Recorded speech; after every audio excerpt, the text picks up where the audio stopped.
If you want to enable sleep mode on Instagram on your iPhone or Android, for that you have to open up your Instagram and head to your profile by selecting your profile icon in the bottom right corner. Next, hit the hamburger menu in the top right corner. From there, go to time management and you will see sleep mode option.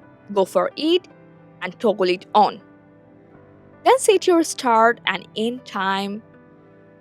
You can also choose which days it applies and when your sleep mode starts, and your notification will be muted and others will see that you are in sleep mode.